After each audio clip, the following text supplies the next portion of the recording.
আমরা second time অর্থাৎ দ্বিতীয় দিন প্রথম রাত ভিউ পয়েন্টে থাকার পরে আমরা সেকেন্ড টাইম যে দ্বিতীয় রাত থাকার জন্য যে কটেজটাতে ছিলাম সেই কটেজের একটা আপনাদেরকে দেখাচ্ছি। এটা ছিল আমাদের সেই কটেজ।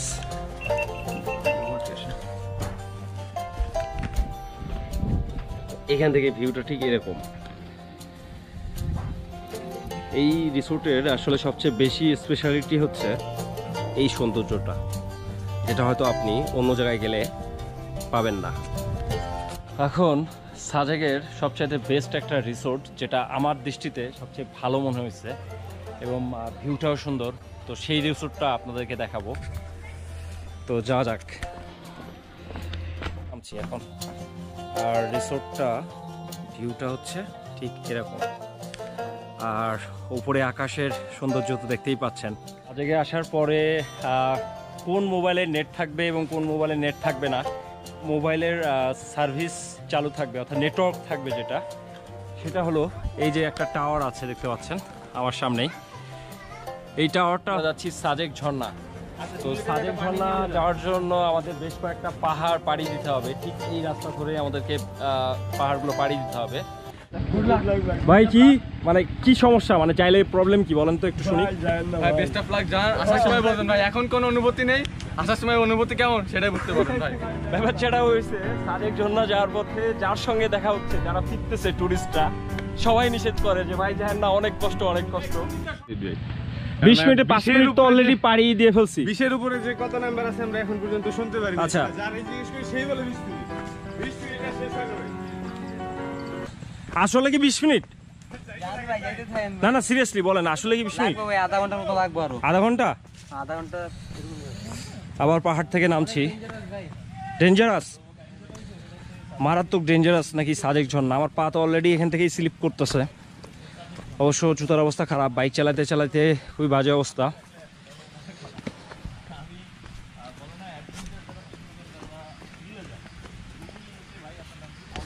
আচ্ছা এই পাশে একটা ফলসের আওয়াজ হচ্ছে আর কি। চলে গেছো তাতে কি, ভালোবেসে মরেছি, তুমি আছো হৃদয়ের আয়নায়। চলে গেছো তাতে কি, ভালোবেসে মরেছি, তুমি আছো হৃদয়ের আয়নায়। লোকে আমারে শুধায়।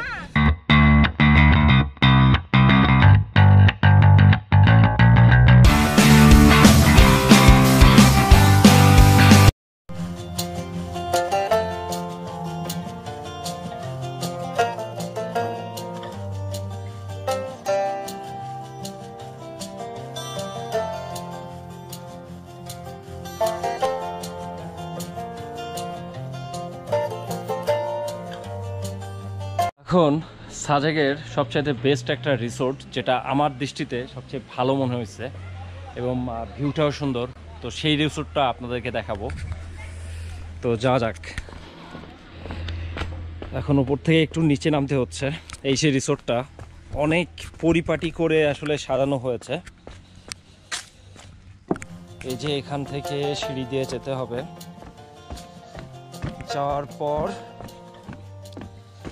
আরও নিচে, আবার এখান থেকে সিঁড়ি দিয়ে নামার পরে আমি কিন্তু নিচে নামছি এখন। আর রিসোর্টটা ভিউটা হচ্ছে ঠিক এরকম, আর উপরে আকাশের সৌন্দর্য তো দেখতেই পাচ্ছেন সাজেকের। এবং সঙ্গে এখানে আসলে গেট টুগেদার করার জন্য বেশ বসারও ব্যবস্থা আছে। তো আমার দেখা মতে সাজেকের মধ্যে, সাজেক ভ্যালির মধ্যে সবচাইতে আমার চোখে এই রিসোর্টটা ধরা পড়ছে। যদিও এই রিসোর্টে আমি ছিলাম না।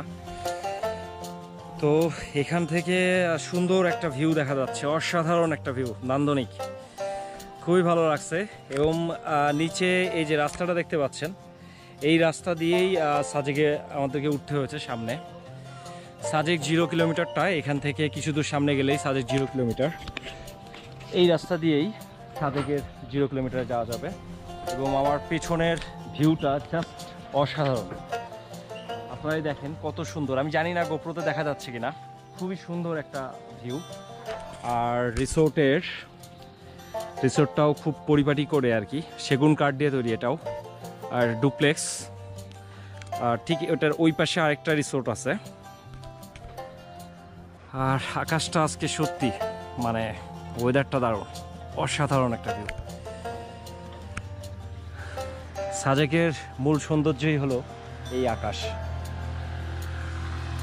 থেকে আসার পরে কোন মোবাইলে নেট থাকবে এবং কোন মোবাইলে নেট থাকবে না এর সার্ভিস চালু থাকবে, অর্থাৎ নেটওয়ার্ক থাকবে যেটা, সেটা হলো এই যে একটা টাওয়ার আছে দেখতে পাচ্ছেন আমার সামনেই। এই টাওয়ারটা হলো এয়ারটেলের টাওয়ার, এবং সাজেকে আপনি মোবাইল কোম্পানির মধ্যে এয়ারটেলের টাওয়ারটাই মানে এয়ারটেলই আপনি ব্যবহার করতে পারেন, এবং রবিতে ফুল নেটওয়ার্ক পাবেন, রবি এয়ারটেল একসঙ্গে আর কি, যৌথ প্রযোজনায়। আমার পেছনে যে বটগাছটা দেখতে পাচ্ছেন, তো স্থানীয় একজনের সঙ্গে কথা বলে যেটা বুঝতে পারলাম, এই বটগাছটা কয়েকশো বছর আগের, অনেক পুরাতন একটা বটগাছ। তো এটা সাজেকে ঠিক যেখান থেকে রিসোর্টগুলো শুরু হয়েছে সেটা ঠিক ডান পাশেই এই বটগাছটা। তো আমি বটগাছটা একটু দেখাচ্ছি।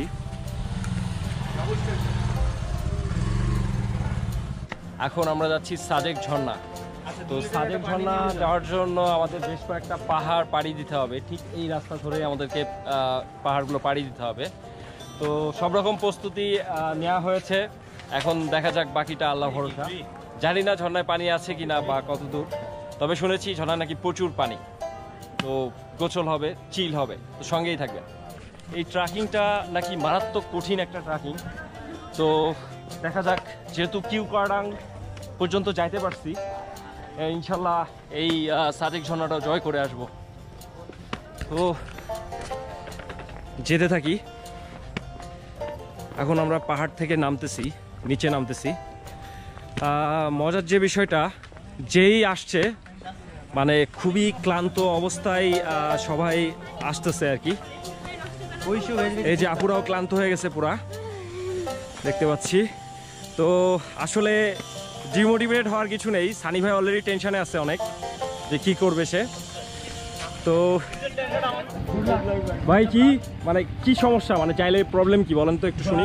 ভাই বেস্ট অফ লাক, জান আসার সময় বলবেন ভাই, এখন কোনো অনুভূতি নেই, আসার সময় অনুভূতি কেমন সেটাই বুঝতে পারবেন ভাই। তাই বেস্ট অফ লাক। আচ্ছা, কিউ করাডাঙ্গের চেয়ে কষ্ট কেউ কোরাডাং ভাই সেটা জানি না, সেটা জানি না, আচ্ছা, কিন্তু ওকে। এইটা যে ব্যাপারটা হয়েছে তাদের জন্য যাওয়ার পথে যার সঙ্গে দেখা হচ্ছে, যারা ফিরতেছে টুরিস্টরা, সবাই নিষেধ করে যে ভাই দেখেন না অনেক কষ্ট, অনেক কষ্ট। তো বিষয়টা খুবই দেখা যাক কতটুকু কি পারবো, কনফিডেন্স হারাই যাচ্ছে, এত মানুষ না করতেছে। তো দেখি, আমরা এখন নামতেছি এই পথ দিয়ে। 20 মিনিটে 5 মিনিট তো অলরেডি পাড়ি দিয়ে ফেলছি। 20-এর উপরে যে কত নাম্বার আছে আমরা এখন পর্যন্ত শুনতে পারি। আচ্ছা। যারাই জিজ্ঞেস করি সেই বলে 20 মিনিট। 20 মিনিট আর শেষ হয়ে যাবে। আসলে কি 20 মিনিট? না না, সিরিয়াসলি বলেন, আসলে কি 20 মিনিট? লাগবে ভাই, আধা ঘন্টা মতো লাগবে আরো। আধা ঘন্টা? আধা ঘন্টা। আবার পাহাড় থেকে নামছি। ডেঞ্জারাস, মারাত্মক ডেঞ্জারাস নাকি সাজেক ঝর্ণা। আমার পা তো অলরেডি এখান থেকেই স্লিপ করতেছে। অবশ্য জুতার অবস্থা খারাপ, বাইক চালাতে চালাতে খুবই বাজে অবস্থা।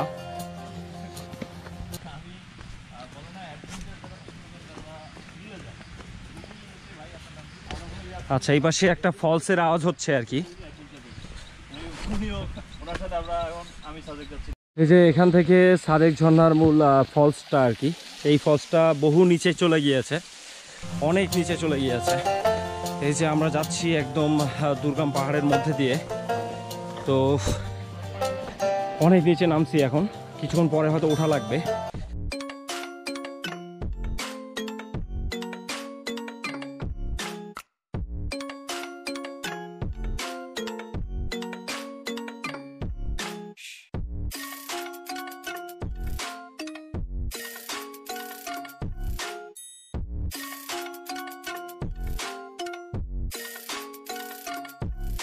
ব্যাপার যেটা হয়েছে, সাজেক ঝর্ণা ঘুরে এখন আবার কটেজে ফিরতেছি। ফেরার সময় যেটা ঠেলাটা বুঝতেছি, আগে শুধু নামছি আর এখন উঠতে উঠছে এইরকম খাড়া একটা রাস্তা দিয়ে, মানে আপনারা বললে বোঝাতে পারবো না এটা কতটাই খাড়া। এটা কিন্তু পুরাটাই খাড়া, এই খাড়া একটা রাস্তা দিয়ে উঠতেছি আর কি। তো এখনও প্রায় 15 মিনিটের পথ বাকি আছে, তো অ্যাডভেঞ্চার করতেছি। অনেক ক্লান্তি, তো বিষয়টা হচ্ছে খুবই ক্লান্তির কাজ। পাহাড়ে আসলে ওঠা অনেক কষ্ট, কিন্তু নামাটা একদম সহজ, কি বলেন? ওঠা অনেক কষ্ট, কিন্তু নামা একদমই সহজ। খুবই টায়ার্ড হয়ে গেছি। সবচেয়ে একটা প্রবলেম যেটা হয়েছে, জুতার তলা স্লিপ করতেছে, এটা নিয়ে বেশি সমস্যা হচ্ছে। জুতা স্লিপ করে, তো যার কারণে প্রবলেম বেশি হচ্ছে। আর ঠিক অল্প সময় বাকি এই রাস্তা ধরে, কিন্তু আসলে নেচারটা খুবই সুন্দর ছিল। চারপাশের পরিবেশ যদি বলি, খুবই অসাধারণ ছিল, খুবই দারুণ ছিল। এই যে কলা গাছ আমার সামনে, এই পাশ থেকে একটা ফলস, এদিক দিয়ে যাওয়া যাবে এই ফলসটাতে। এই রাস্তা চলে গেছে ফলসে, এদিক দিয়ে যেতে হবে। তো অনেক ভালো লাগছে, তো আগাচ্ছি, আর অল্প কিছু সময় বাকি আছে। তো একবারে এখান থেকে সরাসরি কটেজে যে আপনাদের সঙ্গে কথা হবে। তো টাটা। এই মুহূর্তে আমি আছি হেলিপ্যাডে, আপনারা দেখতেই পাচ্ছেন আমার পিছনে আসলে সূর্য অলরেডি ডুবে গেছে। আমি আসলে লেট ঘুমায় পড়ছিলাম, যার কারণে আসলে এই ফিলটা নিতে পারিনি, তবে অবশ্যই কালকে নিব। জাস্ট দেখেন ওয়েদারটা আসলে মানে কতটাই রোমান্টিক, এবং এই যে দৃশ্যটা কিন্তু মানে আপনি সব জায়গায় গেলে দেখতে পাবেন না। তো অবশ্যই খুব দারুণ একটা দৃশ্য। আমি জানি না আমার গোপ্রোতে এটা ধরা পড়ছে কিনা, বাট আশা করছি আমি যেভাবে দেখছি আপনারা যদি গোপ্রোতে ওইভাবেই দেখতে পান তাহলে হয়তো ফিল করতে পারবেন, আদারওয়াইজ ফিল করতে পারবেন না। আমি একটু সামনে থেকে দেখাই। জাস্ট ওয়াও একটা ওয়েদার, অসাধারণ একটা ভিউ, খুবই অসাধারণ। সাজেক আসলেই খুবই রোমান্টিক। অনেক অনেক মানুষ এখানে হেলিপ্যাডে সাজেকের।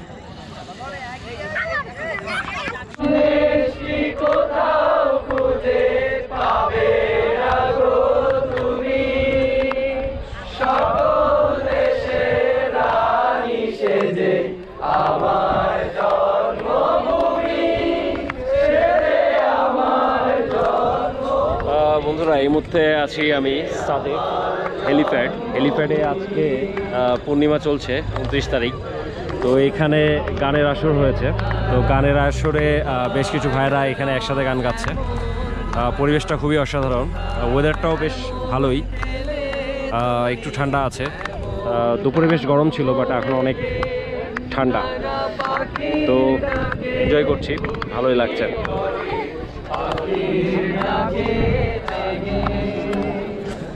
এমন দেশটি কোথাও খুঁজে পাবে না গো তুমি, সকল দেশের রানী সেজে আমার জন্মভূমি, সেজে আমার জন্মভূমি, সেজে আমার জন্মভূমি।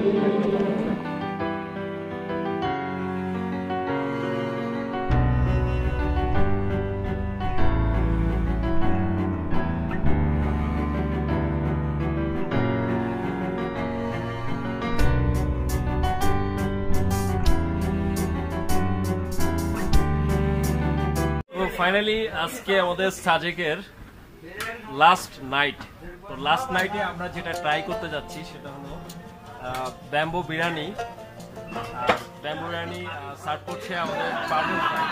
যিনি কিনা আমাদের ট্যুরের সাজেক ট্যুরে সাজেকে আসার পর থেকে শুরু থেকে শেষ পর্যন্ত আমাদের খাওয়া দাওয়া থেকে শুরু করে সবকিছু টেক কেয়ার করছে। তো জিনিসটা আমরা কিছুই করতে পারিনি ভাইয়ের জন্য, মানে ভাই আমাদেরকেই কেয়ার করছে কিন্তু আমরা তাকে কোনো কেয়ারই করতে পারিনি।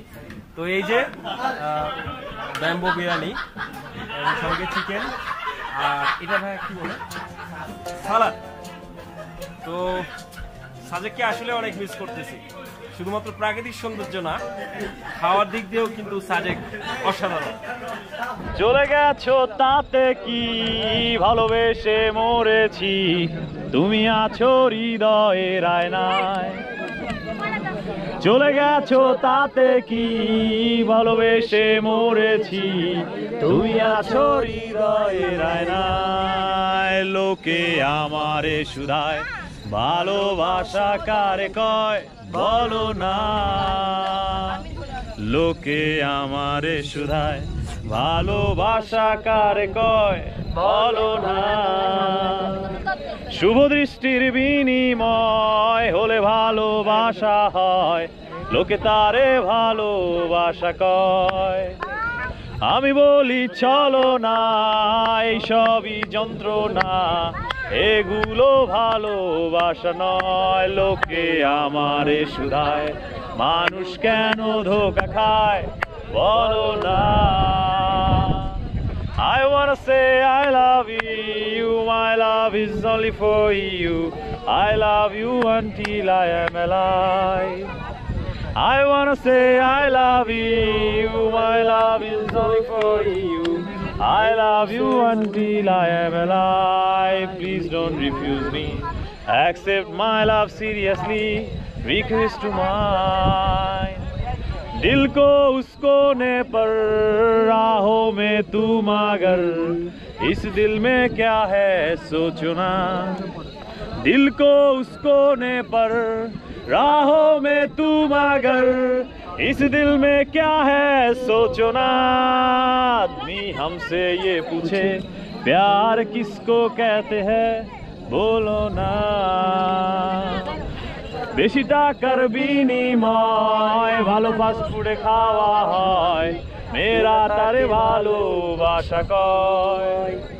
আমি বলি চলো না, এসবই যন্ত্রণা, এগুলো ভালোবাসা নয়। লোকে আমারে শুধায়। এখন সাজেকে আমাদের ব্রেকফাস্ট চলছে আর কি, খিচুড়ি, ডিম ভাজি এবং তেঁতুলের চাটনি। তো এটা হচ্ছে সাজেকের আজকে আমাদের মানে সকালের লাস্ট ব্রেকফাস্ট আর কি। কিছুক্ষণ পরে আমরা ঢাকার উদ্দেশ্যে রওনা হব, আমি এবং সানি ভাই। তো প্রস্তুতি চলছে আর কি, আবার সেই ওঠানামার খেলা আবার চলবে। তো এই পর্যন্তই, খাওয়াটা শেষ করি, তারপরে একটু রেস্টে থাকবো, এরপরে প্রিপারেশন নিব।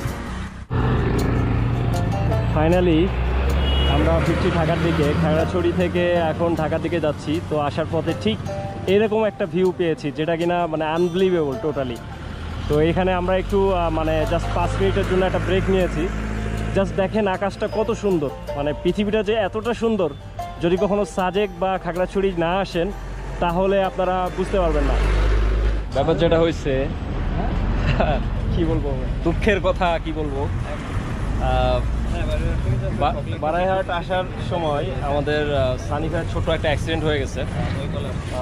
ছোট না আসলে, একটু বড় ধরনের দুর্ঘটনা হতে পারত। তো জাস্ট যেটা হয়েছে সেটা হলো হেডলাইট পুরাই ভেঙে গেছে, সাথে ফগ লাইটও ভাঙছে। ফগ লাইটটা জাস্ট অ্যাডজাস্ট করা হচ্ছে শুধুমাত্র ঢাকায় যাওয়ার জন্য।